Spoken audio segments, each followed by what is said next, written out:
Hello everyone, my name is Genesis Rosa, and today I am presenting my community-based organization, which is Children's Bureau of Southern California.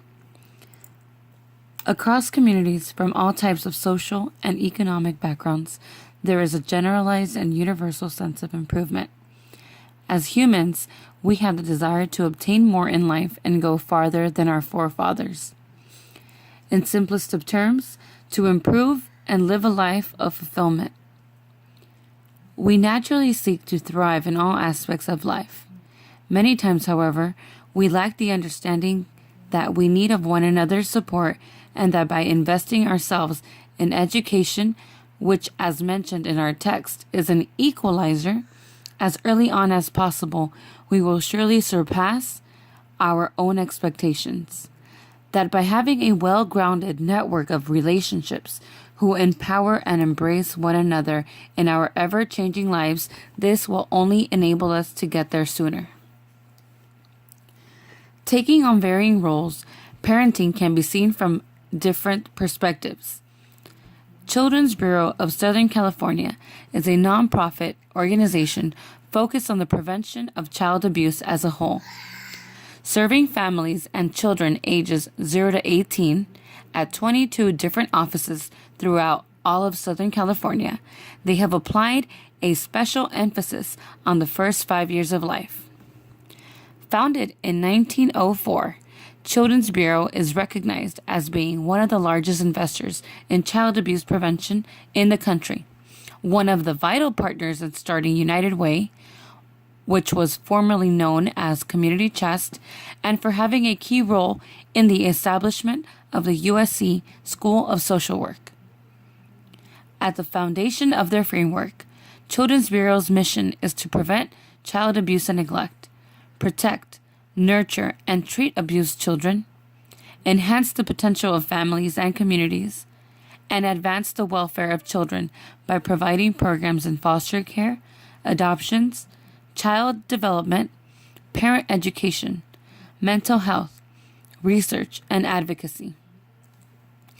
At the Children's Bureau's headquarters, Magnolia Place Resource Center, their hope and dream is for the 35,000 plus children and youth, especially emphasizing on young ones, living within the 500 block Magnolia catchment area, will break all levels of success in their education, health, and the quality of nurturing and economic stability. The protective factors are at the root of all their messaging throughout their programs. Since the goal is to have a well-established child who is successful and understood, they need the support of a strong and engaged family who is also empowered and strengthened through concrete ties within their own community. It is all tied together and directly affects one another, both in a positive and negative manner. In their website, Nurturing and Attachment, Knowledge of Parenting and Child Development, Parental Resilience, Social Connections, Concrete Support for Parents, Social and Emotional Competence of Children are all listed at the core, along with learning to have empathy and listening to everyone's story. Given that the first years of life are not only critical for the physical development of children, but are also tied to social and emotional well-being later in life, preventative efforts have been established and promoted through many of their engaging and interactive programs in their prevention department, one of which is the Family Enrichment Community Program, also referred to as the Mommy and Me. The organization implements the protective factors and empathy in all their programs, and FECP is not the exception.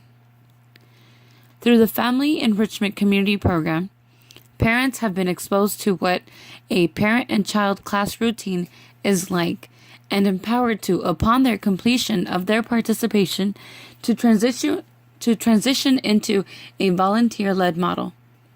This approach allows parents who are a child's first teacher to take the lead and impart their own group once a week with other families within the community for a period of 2 hours each session.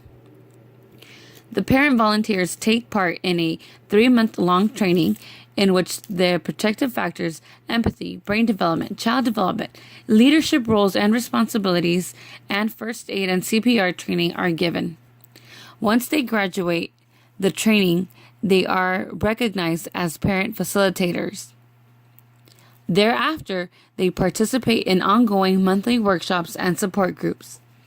Currently, there are a total of 12 groups located in local network partner locations such as elementary schools, public libraries, religious organizations, and other community-based organizations as well. Many of the volunteers themselves are parents who are working, going to school, and still see the value in making the time to volunteer their limited time for their community. This, in fact, is one of the greatest strengths of the program, but at the same time, it is also one of their greatest challenges. Aside from funding that is received from private dollars, grants, and state funding, each program has a different source. Being the proud parent of 2 young and beautiful girls that I am able to relate to this organization and to the families who receive direct services. Having grown up around one of their locations, I often heard of the pleasant experiences my friends and their parents had by participating in community events, parenting classes, taekwondo classes, sewing classes, nutrition classes, neighborhood cleanups, and the list goes on and on and on. Never did I think that I would actually end up working there. Although most of my experience with Children's Bureau has been from a completely different perspective, it has still taught me to connect with my daughters in a whole new way.